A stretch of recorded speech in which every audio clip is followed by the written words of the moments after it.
Kabanata 1, si Arnaldo at ang malalang karamdaman, ang pagbangon at paggaling. Bawat umaga, bumubungad kay Arnaldo ang parehong tanawin mula sa bintana ng kanyang kwarto, ang malawak na bukirin na dati niyang tinatakbuhan, ngayon ay tila napakalayo at di abot ng kanyang mga paa. 5 taon na siyang dinadapuan ng malubhang karamdaman, isang sakit na nagpakulong sa kanya sa loob ng bahay, at nagpinta ng lungkot sa kanyang mga mata. Sa kabila ng kanyang murang edad, dama niya ang bigat ng paghihirap. Anak, narito na ang almusal mo, malumanay na sabi ni Aling Lucia, ang kanyang ina, habang inilalapag ang tray sa tabi ng kanyang higaan.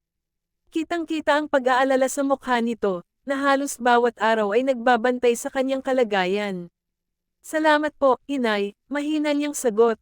Kahit pilitin, halos wala siyang gana kumain. Maya-maya pa'y narinig niya ang iapik ng kanyang ama, si Mang Renato, na lumapit sa kanyang kama. Hinawakan nito ang kanyang noo at hinimas ang kanyang buhok.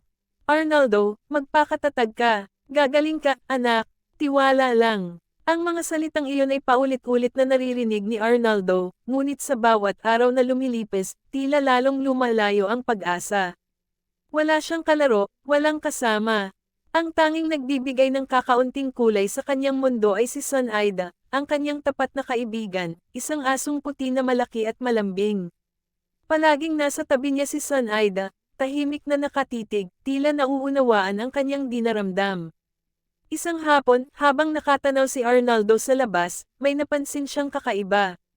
Isang munting ibon ang nakadapo sa sanga ng puno sa tapat ng kanyang bintana. Tila nahihirapan itong lumipad, ang isang pakpak ay nakalaylay. Naawa si Arnaldo sa ibon. Sa kabila ng kanyang sariling kahinaan, naroon pa rin ang pagmamalasakit niya sa iba. Bigla, lumipad ang ibon, kahit na may kahirapan. Lumipad ito ng lumipad, hanggang sa mawala sa paningin ni Arnaldo.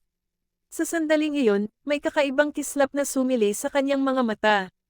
Isang ideya ang nabuo sa kanyang isip. Kung ang munting ibon ay kayang lumipad sa kabila ng pinsala, bakit hindi rin siya makabangon? Kinaumagahan, nang dumalaw ang doktor, may bagong sigla sa mga mata ni Arnaldo. Doktor, gusto ko pong gumaling, determinadong sabi niya. Nagulat ang doktor, gayon din ang kanyang mga magulang. Ito ang unang pagkakataon na kusang loob na nagsalita si Arnaldo tungkol sa kanyang paggaling. Mula noon, unti-unti, sinimulan ni Arnaldo ang kanyang pagbangon.